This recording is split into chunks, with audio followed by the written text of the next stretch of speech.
ಹ್ಮ್ ಮುಕ್ತಿ ಎಂದರೇನು ಎಂಬುದನ್ನು ಹ್ಮ್ ವಿಚಾರ ಮಾಡುವುದಕ್ಕೋಸ್ಕರವಾಗಿ ಶಂಕರರು ಹ್ಮ್ ಈ ಶ್ಲೋಕದಲ್ಲಿ ಛಂದಸ್ಸನ್ನು, ಹ್ಮ್ ಶಿಷ್ಯನ ಗಮನವನ್ನು, ಹ್ಮ್ ವಿಷಯದ ಪ್ರಾಮುಖ್ಯತೆಯನ್ನು ಹ್ಮ್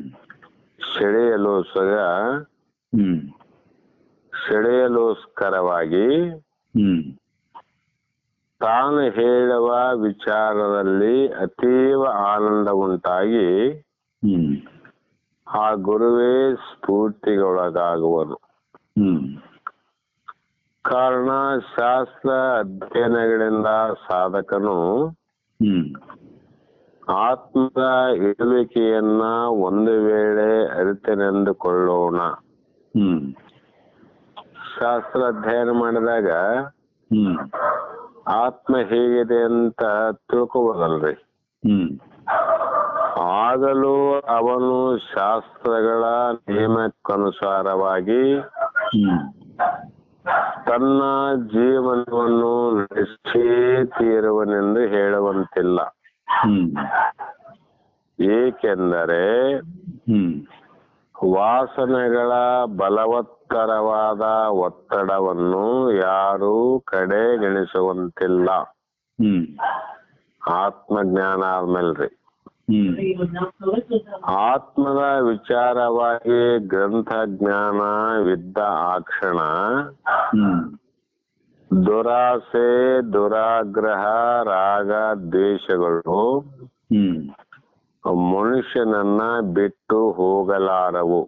ಹ್ಮ್ ಯಾಕೆಂದರೆ ಹ್ಮ್ ಆ ಹಿಂದಿನ ಜನ್ಮದ ವಾಸನೆಗಳು ಬಲವಂತವಾಗಿದ್ದರೆ, ಹ್ಮ್ ಬಲಾಢ್ಯವಾಗಿತ್ತು ಅಂದ್ರೆ ಹ್ಮ್ ಅವು ನಮಗ ವಾಸನೆ ತಗಲದೆ ಬಿಡೋದಿಲ್ರಿ.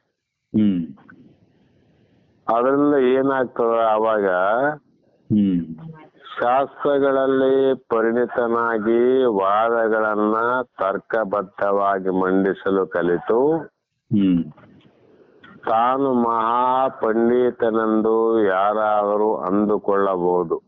ಹ್ಮ್ ಯಾಕಂದ್ರೆ ಶಾಸ್ತ್ರ ಕಲ್ತಾನಲ್ರಿ. ಹ್ಮ್ ಆದರೆ ಅವನ ಸುತ್ತಲಿರುವ ಜನ ಹ್ಮ್ ಅವನ ಯೋಗ್ಯತೆಯನ್ನ ಸರಿಯಾಗಿ ನಿಶ್ಚಯಿಸಿರುತ್ತಾರೆ. ಹ್ಮ್ ವಾಸನೆಗಳು ಪ್ರಬಲ ಶಕ್ತಿ ಉಳ್ಳವು. ಹ್ಮ್ ಶಾಸ್ತ್ರ ಜ್ಞಾನದಿಂದ ವಸ್ತು ಸ್ಥಿತಿ ತಿಳಿದಿದ್ದರೂ ಹ್ಮ್ ಅದನ್ನ ಬೇರೆ ವ್ಯಕ್ತಪಡಿಸುವಾಗ ಹ್ಮ್ ಅವನ ವಾಸನೆಗಳು ಅದರ ಮೇಲೆ ತಮ್ಮ ಪ್ರಭಾವವನ್ನು ಬೀರಿ ಹ್ಮ್ ಅವನ ವಿಚಾರ ವಾಹಿನಿಯು ದುರ್ಗಂಧದಿಂದ ನಾರುವಂತೆ ಮಾಡುವವು. ಹ್ಮ್ ನೋಡು ಎಷ್ಟು ಸೂಕ್ಷ್ಮ ಆದ್ರೆ. ಹ್ಮ್ ವಾಸನೆ ವಸ್ತುಗಿಂತ ವಾಸನೆ ಬಹಳ ಸೂಕ್ಷ್ಮ ರೀ. ಹ್ಮ್ ವಸ್ತುವನ್ನ ಬಿಡಬಹುದು, ವಾಸನೆ ಬಿಡೋದು ಕಷ್ಟ. ಹ್ಮ್ ಅದು ಪ್ರಬಲವಾಗಿದ್ರೆ ಹ್ಮ್ ಆ ವಾಸನೆಗಳು ನಮ್ಮ ಆತ್ಮಜ್ಞಾನವನ್ನ ಹ್ಮ್ ಪಂಡಿತತ್ವಕ್ಕೆ, ವಾದಕ್ಕೆ, ತರ್ಕಕ್ಕೆ ಸಿಲುಕಿಸಿ ಹ್ಮ್ ನಮ್ಮ ಜ್ಞಾನವನ್ನ ನಾಶ ಮಾಡುವ ಪ್ರಯತ್ನ ಮಾಡುವವು. ಹ್ಮ್ ಅದರ ಫಲವಾಗಿ ಅವನ ಮನಸ್ಸು ಬುದ್ಧಿಗಳು ಹ್ಮ್ ಕೂಡಿ ಕರ್ತೃತ್ವ, ಭೋಕ್ತೃತ್ವ ಭಾವನೆಗಳು ಹ್ಮ್ ಅವನ ಮನಸ್ಸಿನಲ್ಲಿ ತಾಂಡವಾಡತೊಡಗುವವು. ಹ್ಮ್ ಎಲ್ಲಾ ತ್ರಿಕರ್ಮಗಳು ಏನ್ರಿ, ನಾವ್ ಮಾಡದಿದ್ರೆ ಹೆಂಗ, ಹ್ಮ್ ನಾವು ಮಾಡದಿದ್ರೆ ಹೆಂಗ, ಅವ್ರು ಮಾಡದಿದ್ರೆ ಹೆಂಗ ಹ್ಮ್ ಅನ್ನುವಂತ ಹಲವು ವಿಚಾರಗಳು ಬರ್ತಾವಂತ ಮಹಾತ್ಮರು ಹೇಳ್ತಾರೆ. ಹ್ಮ್ ಕಾರಣ ಹ್ಮ್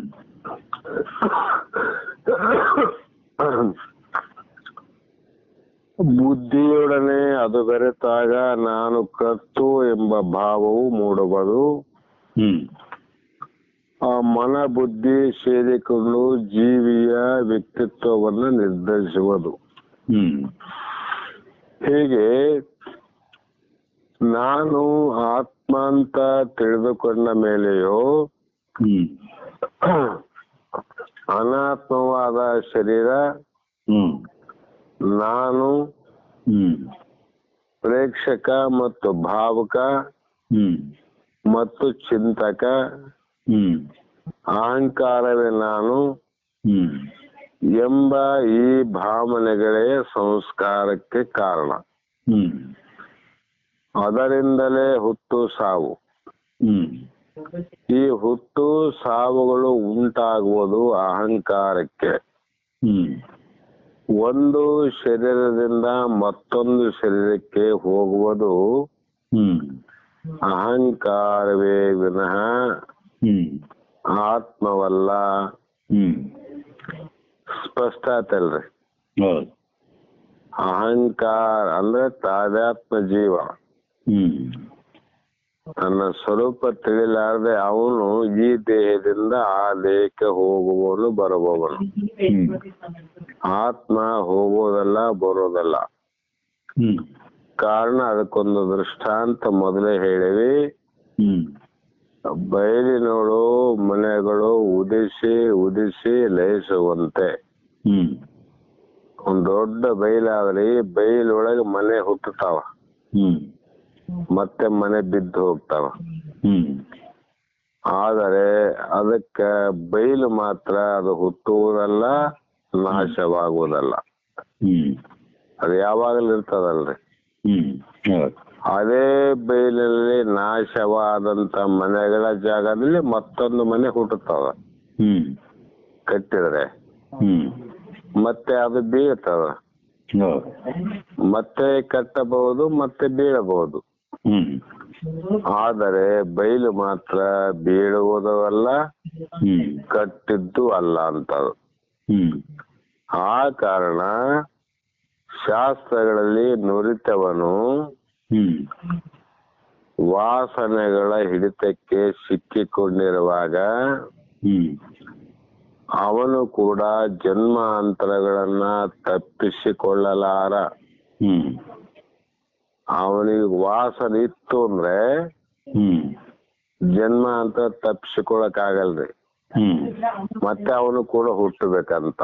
ಹ್ಮ್ ಅದಕ್ಕ ಪ್ರತ್ಯಜ್ಞ ಅಂದರೆ ಹ್ಮ್ ಪ್ರಕೃತ ಸ್ಥಿತಿಯಲ್ಲಿ ನಮ್ಮ ಗಮನವೆಲ್ಲ ಕೊನೆಯಿಲ್ಲದ ಬಾಹ್ಯ ವಿಷಯಗಳಲ್ಲಿ, ಹ್ಮ್ ಭಾವಗಳಲ್ಲಿ, ಹ್ಮ್ ಯೋಚನೆಗಳಲ್ಲಿ ಮಗ್ನವಾಗಿ ಹರಿದು ಹಾಳಾಗುತ್ತದೆ. ಹ್ಮ್ ಅದಕ್ಕೆ ಬಹಳಷ್ಟು ಹ್ಮ್ ನಮ್ಮ ಗುರುಗಳು ಹೇಳ್ತಿದ್ರು, ಬಸವಾನಂದರು. ಹ್ಮ್ ಶಾಸ್ತ್ರವನ್ನ ಕೇಳಿದ ಮೇಲೆ ತಮ್ಮ, ಹ್ಮ್ ಶಾಸ್ತ್ರ ಕೇಳಿದವರ ಸಂಘವನ್ನೇ ಬಹಳ ಮಾಡಬೇಕು, ಹ್ಮ್ ಲೌಕಿಕರ ಸಂಘವನ್ನ ಬಹಳ ಮಾಡಬಾರದು. ಹ್ಮ್ ನಿಮಗೆ ಇನ್ನೊಂದು ಬುದ್ಧಿ ಹೇಳ್ಬೇಕಾದ್ರೆ, ಹ್ಮ್ ಒಂದು ಸಣ್ಣ ಸ್ಕೂಲಿಗೆ ಹೋಗುವಂತ ಮಗು ಹ್ಮ್ 2ನೇ ತರಗತಿ ಇರ್ಲಿ, 4ನೇ ತರಗತಿ ಇರ್ಲಿ, 10ನೇ ತರಗತಿ ಇರ್ಲಿ, ಹ್ಮ್ 2ನೇ ತರಗತಿಯಲ್ಲಿ ಓದುವಂತ ಮಗು ಹ್ಮ್ 2ನೇ ತರಗತಿಯಲ್ಲಿಯೇ ತನ್ನ ಗೆಳೆಯನನ್ನ ಮಾಡಿಕೊಳ್ತಾನ ನೋಡ್ರಿ. ಹ್ಮ್ ನಮ್ ಫ್ರೆಂಡ್ ಅಂತ ಹೇಳ್ತಾನಲ್ರಿ ಅವನು. ಹೌದು. ಅವನು 4ನೇ ಕ್ಲಾಸಿನ ಗೆಳೆಯನ ಸಂಘ ಮಾಡಂಗಿಲ್ಲ. ಹ್ಮ್ 4ನೇ ತರಗತಿ ಓದಿದವನು 10ನೇ ತರಗತಿಯ ವಿದ್ಯಾರ್ಥಿಯ ಸಂಘ ಮಾಡೋದಿಲ್ಲ. ಹ್ಮ್ ಆಯಾ ಕ್ಲಾಸ್ ಅವರೇ ಕ್ಲಾಸ್ಮೇಟು ಅಂತ ಅರ್ಥ. ಹ್ಮ್ ಅದರಂತೆ ಇಲ್ಲಿ ಅಶಾಸ್ತ್ರೀಯ, ಶಾಸ್ತ್ರೀಯ ಅಂತ 2 ಪ್ರಕಾರ ಉಂಟ್ರಿ. ಹ್ಮ್ ಶಾಸ್ತ್ರೀಯ ಜ್ಞಾನ ಇದ್ದವರು ಯಾವಾಗಲೂ ಹ್ಮ್ ಶಾಸ್ತ್ರಜ್ಞಾನದವರ ಚಿಂತನೆಯನ್ನ ಗೆಳೆತನವನ್ನೇ ಮಾಡಬೇಕು. ಹ್ಮ್ ಯಾಕಂದ್ರೆ ಅವ್ರು ಅದೇ ಮಾತಾಡ್ತಾರಲ್ರಿ. ಹೌದು. ಮತ್ತೆ ಅವನ್ ಬಿಟ್ಟು ಸಂಸಾರಿಕನ ಬಗ್ಗೆ ಮಾತಾಡಿದ್ರೆ, ಹ್ಮ್ ಗೆಳೆತನ ಮಾಡಿದ್ರೆ ಅವರು ಸಂಸಾರದ ವಿಷಯನೇ ಮಾಡ್ತಾರೆ. ಹ್ಮ್ ಅದೇ ವಸ್ತು ವಾಸನೆ, ವಸ್ತು ವಾಸನೆ. ಹ್ಮ್ ಹಾಗಾಗಿ ಹ್ಮ್ ಹಾಳಾಗುವ ಸಂದರ್ಭ ಇರುತ್ತದೆ. ಹ್ಮ್ ಕಾರಣ ನಮ್ಮ ಆಸಕ್ತಿ ಎಲ್ಲ ಹ್ಮ್ ಹೊರಗಿನ ವಸ್ತುಗಳಲ್ಲೇ. ಹ್ಮ್ ಆಗ ದೇಹ, ಮನಸ್ಸು, ಬುದ್ಧಿಗಳನ್ನ ಹ್ಮ್ ಹೊರಗಿನ ವಿಷಯ, ಭಾವ, ಯೋಚನೆಗಳಿಂದ ಹ್ಮ್ ಹಿಂದಕ್ಕೆ ಮರಳಿಸುವಂತ ಹ್ಮ್ ತಾಕತ್ತು ಯಾರಿಗಿದೆ ಹ್ಮ್ ಅಂಥವರು ಹ್ಮ್ ಲೋಕದವರ ಸಂಘದಲ್ಲಿ ಇದ್ದರೂ ಕೂಡ ಹ್ಮ್ ಆ ಲೋಕದ ವಸ್ತು ವಾಸನೆಗಳು ಹ್ಮ್ ಇವನ ಜ್ಞಾನವನ್ನ ನಷ್ಟ ಮಾಡೋದಿಲ್ರಿ. ಹ್ಮ್ ಯಾಕಂದ್ರೆ ಪ್ರಬಲವಾಗಿದೆ ಅಂತ. ಹ್ಮ್ ಹಸಿ ಕಟ್ಟಿಗೆ ಎಲ್ಲಿಯವರೆಗೆ ಆದ್ರಿ ಅಂದ್ರೆ ಹ್ಮ್ ಅದು ಯಾವಾಗಲೂ ಹ್ಮ್ ನೀರಿನಲ್ಲಿ ಹಾಕಿದಾಗ ಅದು ಮುಳುಗುವ ಪ್ರಯತ್ನ ಮಾಡ್ತದ್ರಿ. ಹ್ಮ್ ಹಸಿ ಕಟ್ಟಿಗೆ ಹ್ಮ್ ಮುಳುಗೋದು ತೇಲೋದು, ಮುಳುಗೋದು ತೇಲೋದು. ಹ್ಮ್ ಆದ್ರೆ ಒಣ ಕಟ್ಟಿಗೆಯನ್ನ ನೀರಿನಲ್ಲಿ ಹಾಕಿದಾಗ ಹ್ಮ್ ಅದು ಯಾವಾಗಲೂ ತೇಲುತ್ತದೆ ವಿನ ಮುಳುಗುವ ಪ್ರಯತ್ನ ಮಾಡೋದಿಲ್ಲ ಅಂತ. ಹ್ಮ್ ಮತ್ತೆ ಮೀನುಗಾರರ ಡೋಣಿ ಇರ್ತಾವಲ್ರಿ, ಹೌದು. ಅವು ಕಟ್ಟಿಗೆಯಿಂದ ತಯಾರಾಗ್ಯಾವ. ಹ್ಮ್ ಅವು ತೇಲುವ ಪ್ರಯತ್ನ ಮಾಡ್ತಾವ, ಮುಳುಗುವ ಪ್ರಯತ್ನ ಮಾಡಂಗಿಲ್ಲ ನೋಡ್ರಿ. ಹ್ಮ್ ಯಾಕಂದ್ರೆ ಅದು ಗಟ್ಟಿಯಾಗಿದೆ, ಒಣಗಿದೆ ಅಂತ. ಹ್ಮ್ ಹಾಗೆ ಹ್ಮ್ ಈ ವಾಸನೆ ಹ್ಮ್ ವಸ್ತುಗಳಷ್ಟೇ ಅಲ್ಲ, ವಸ್ತುಗಳ ವಾಸನೆಯ ಬಂಧನದಿಂದ ಬಿಡುಗಡೆ ಪಡೆದವನೇ ಮುಕ್ತ. ಹ್ಮ್ ಆದ್ದರಿಂದ ನಾವು ತಿಳ್ಕೊಬೇಕ್ರಿ, ಹ್ಮ್ ಹೊರಗಡೆ ಏನಾರು ಬಿಟ್ಟಾರ ಅಂತಂದ್ರೆ ಮುಕ್ತರಂತ ಅನ್ಬಾರ್ದ್ರಿ. ಹ್ಮ್ ವಿಷಯಗಳನ್ನ ಬಿಟ್ಟರೆ, ವಿಷಯ ವಾಸನೆ ಬಿಟ್ಟಿಲ್ಲ ಅಲ್ರಿ. ಹ್ಮ್ ಇದಕ್ಕ ಒಂದು ದೃಷ್ಟಾಂತ ಹೇಳಿನಿ, ಮತ್ತೊಂದ್ಸಲ ಹೇಳ್ತೇನ್ರಿ. ಹ್ಮ್ ಒಬ್ಬ ವ್ಯಕ್ತಿ ಮನೆಯಲ್ಲಿ ಸಾಧ್ವಿ ಹೆಂಡತಿದ್ಲು. ಹ್ಮ್ ಅವನಿಗೆ ಒಬ್ಬ ಚಿಕ್ಕ ಮಗ ಇದ್ದ. ಹ್ಮ್ ಅವನಿಗೆ ವೈರಾಗ್ಯ ಬಂತು. ಹ್ಮ್ ಇವನ್ನ ಬಿಡಬೇಕು, ತ್ಯಾಗ ಮಾಡಬೇಕಂತ ಅನಿಸ್ತು. ಹ್ಮ್ ಹೆಂಡತಿ ಹೇಳಿದ, ಹ್ಮ್ ನೀನು ನನಗೆ ಸಹಕಾರವನ್ನ ಮಾಡು, ಹ್ಮ್ ಇವೆಲ್ಲವನ್ನ ತ್ಯಾಗ ಮಾಡಿ ಆತ್ಮ ಚಿಂತನೆಯ ಅನುಭವವನ್ನ ಪಡಿಬೇಕಂತ ಉತ್ಕಟ ಇಚ್ಛೆ ಆಗಿದೆ. ಹ್ಮ್ ಅದಕ್ಕೆ ನೀನು ಸಹಕಾರ ಕೊಟ್ಟ ಸಾಧ್ಯ ಅಂತ ಹೇಳಿದಾಗ ಹ್ಮ್ ಆಕೆ ತಿಳಿದವಳಿದ್ಲು.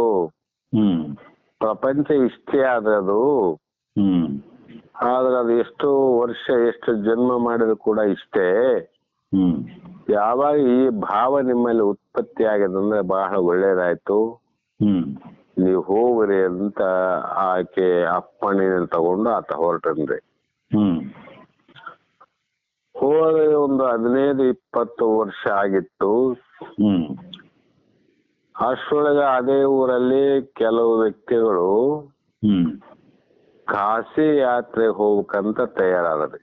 ಹ್ಮ್ ಆ ಬಹಳ ಜನ ತಯಾರಾದಾಗ ಈ ಒಂದು ಸ್ತ್ರೀಗಳನ್ನ ಕೂಡ ಕೇಳಿದ್ರು, ಹ್ಮ್ ಏನ್ಮಾ ನಿನ್ನ ಬಹಳ ದಿನ ಆಯ್ತು ಮನೆ ಬಿಟ್ಟು ಎಲ್ಲಿ ಹೋಗಿಲ್ಲ, ಹ್ಮ್ ನಾವು ಕೂಡ ಹಿಂಗ ಕಾಶಿ ಯಾತ್ರೆ ಹೊರಟಿವಿ, ಹ್ಮ್ ನೀನು ಬಂದ್ರೆ ಚೆನ್ನಾಗಿತ್ತು, ಕರ್ಕೊಂಡು ಹೋಗ್ತೀವಿ ಅಂತ ಹೇಳಿದ್ರಿ. ಹ್ಮ್ ಮೊದಲೇ ಸಾತ್ವಿಕ ಮನಸ್ಸಿನವಳು, ಹ್ಮ್ ಆಗಲ್ ಬಿಡ್ರಿ ನಾನು ಬರ್ತೀನಿ ಅಂತ ಹೇಳಿ ಒಪ್ಪಿಕೊಂಡಲ್ರಿ. ಹ್ಮ್ ಒಪ್ಪಿ ಅವರು ಪ್ರವಾಸ ಮಾಡಿದ್ರು, ಕಾಶಿಯನ್ನು ಮುಟ್ಟಿದ್ರು. ಹ್ಮ್ ಕಾಶಿಯ ವಿಶ್ವನಾಥನ ದರ್ಶನವನ್ನು ಮಾಡಿಕೊಂಡು ಹ್ಮ್ ಹೊರಗ ಬರುವಂತ ದಾರಿಯಲ್ಲಿ ಹ್ಮ್ ಒಂದು ಕಡೆ ಗುಂಪು ಗುಂಪಾಗಿ ಜನ ಎಡಗಡೆ ಒಂದು ದಾರಿಗೆ, ಹ್ಮ್ ಬಲಗಡೆ ಒಂದು ದಾರಿಗೆ ಕೆಲವಿಷ್ಟು ಜನ ಹೋಗ್ತಾ ಇದ್ರು. ಹ್ಮ್ ಅದರಲ್ಲಿ ಈ ಯಾತ್ರಿಕರಲ್ಲಿ ಒಬ್ಬ ವಿಚಾರ ಮಾಡಿದ, ಹ್ಮ್ ಈ ಕಡೆ ಜನ ಹೋಗ್ತಾರ, ಅಲ್ಲಿ ಏನಿದೆ ನೋಡ್ತಕ್ಕಂಥದ್ದು ಅಂತ ಕೇಳಿದ. ಹ್ಮ್ ಕೇಳಿದಾಗ ಅಲ್ಲಿ ಅವ್ರು ಹೇಳಿದ್ರು, ಇಲ್ಲ ಅಲ್ಲಿ ಒಬ್ಬ ತಪಸ್ವಿ ಇದ್ದಾನ, ಹ್ಮ್ ಬಹಳ ವರ್ಷಗಳಿಂದ ಆತ ಅಲ್ಲೇ ಇದ್ದಾನ. ಹ್ಮ್ ಆ ತಪಸ್ವಿಯನ್ನ ಬಂದವರೆಲ್ಲರೂ ಭೇಟಿಯಾಗಿ ಹೋಗ್ತಾರ ಹ್ಮ್ ಅಂತ ಹೇಳಿದಾಗ ಇವ್ರಿಗೂ ಕೂಡ ಅಪೇಕ್ಷೆ ಆಯ್ತ್ರಿ. ಹ್ಮ್ ಇಲ್ಲಿ ತನ ಬಂದು ಎಷ್ಟು ಜನ ಹೋಗ್ತಾರಂದ್ರೆ ನಾವ್ಯಾಕೆ ಹೋಗ್ಬಾರ್ದು ಅಂತ ಹ್ಮ್ ಇವರು ಹೊರಟ್ರು. ಹ್ಮ್ ಆವಾಗ ಅಲ್ಲಿ ಜನಸಂದಣಿ ಜಾಸ್ತಿ ಇದ್ದದಕ್ಕಾಗಿ ಹ್ಮ್ ಸಾಲುಗಳನ್ನು ಮಾಡಿದ್ರಿ. ಹ್ಮ್ ಒಬ್ಬೊಬ್ಬರಾಗಿ ಆ ಸಾಲಿನಲ್ಲಿ ಹೋಗ್ಬೇಕು. ಹ್ಮ್ ಆ ತಪಸ್ವಿಗೆ ನಮಸ್ಕರಿಸಿ ಹ್ಮ್ ಮುಂದೆ ಹೋಗ್ಬೇಕು. ಹ್ಮ್ ಇವರು ಕೂಡ ಸರದಿ ಸಾಲಿನಲ್ಲಿ ನಿಂತರು ಎಲ್ಲರೂ. ಹ್ಮ್ ಆ ತಪಸ್ವಿ ಎಷ್ಟು ಜಟ ಜೂಟ, ಹ್ಮ್ ಆತನ ಏನು ಕಮಂಡಲ ಕಿರೀಟ ಹ್ಮ್ ಎಲ್ಲವೂ ಕೂಡ ಬಹಳ ವರ್ಷ ತಪಸ್ಸಿನಿಂದ ಮಾಡಿದಂತ ವ್ಯಕ್ತಿ. ಹ್ಮ್ ಯಾವಾಗ ಈ ಹೋದಂತ ಯಾತ್ರಿಕರು ಹ್ಮ್ ಬಹಳ ಜನ ಇದ್ರಿ, ಒಬ್ಬೊಬ್ರು ನಮಸ್ಕಾರ ಮಾಡಿ ಹೋಗ್ತಿದ್ರು. ಹ್ಮ್ ಯಾವಾಗ ಈ ಅಮ್ಮನ ಹ್ಮ್ ಸಾಲು ಬಂದಾಗ ಹ್ಮ್ ಆಕೆ ನಮಸ್ಕಾರ ಮಾಡುವಾಗ ಹ್ಮ್ ಆತ ಬಗ್ಗೆ ಆಕೆ ಕಿವಿಯಲ್ಲಿ ಬಾಯಿಟ್ಟು ಕೇಳಿದ, ಹ್ಮ್ ಮಗನ ಮದುವೆ ಮಾಡಿದವು ಅಥವಾ ಇನ್ನ ಇಲ್ಲ ಅಂತ ಕೇಳಿ ನೋಡ್ರಿ. ಹ್ಮ್ ಅಂದ್ರೆ ಯಾರು ಆತ? ಆ ಯಮ್ಮನ ಗಂಡನೇ ಅಂತ ಅರ್ಥ. ಹ್ಮ್ ತಾನು ಬರುವಾಗ ಮಗ ವಸ್ತು ಹೌದು ಬಿಟ್ಟಿದ್ದ, ಹ್ಮ್ ಬಿಟ್ಟು ಹೋಗಿನಿಲ್ರಿ. ಹೌದು. ಆದ್ರೆ 20 ವರ್ಷ ಆದ್ರೂ ಕೂಡ ಅದು ವಾಸನೆ ನಂಗೆ ಎಷ್ಟು ಕೆಲಸ ಮಾಡ್ತೀರಿ ಹೆಣ್ತಿನ ಕೇಳಿದ. ಹ್ಮ್ ಆವಾಗ ಆಕೆ ಗೊತ್ತಾಯ್ತು ನೋಡ್ರಿ. ಹ್ಮ್ ಓಹೋ ಎಲ್ಲಾರನ್ನ ಕರೆಸಿದ್ಲು, ಹ್ಮ್ ಇವನು ತಪಸ್ವಿ ಅಂತ ಬೇರೆ ಯಾರಲ್ಲ, ಹ್ಮ್ ನನ್ನ ಗಂಡನೇ ಈ ರೀತಿ ವೇಷ ಹಾಕಿ ತಪಸ್ಸೆ ಕುಂತಾನ, ಹ್ಮ್ ಮನೆಯೆಲ್ಲ ಬಿಟ್ಟು ಬಂದಾನ, ಹ್ಮ್ ಮನೆಯ ವಾಸನೆಗಳೆಲ್ಲ ಮನಸ್ಸಿನಲ್ಲಿ ಇಟ್ಟುಕೊಂಡಾನ, ಹ್ಮ್ ಇವನೆಂತ ತಪಸ್ವಿ ಅಂತ ಹ್ಮ್ ಎಲ್ಲರ ಎದುರಿಗೆ ಹೇಳಿದಂತ ಸಂದರ್ಭದಲ್ಲಿ ಹ್ಮ್ ಅವನಿಗೆ ನಾಚಿಕೆ ಆಯ್ತ್ರಿ. ಹ್ಮ್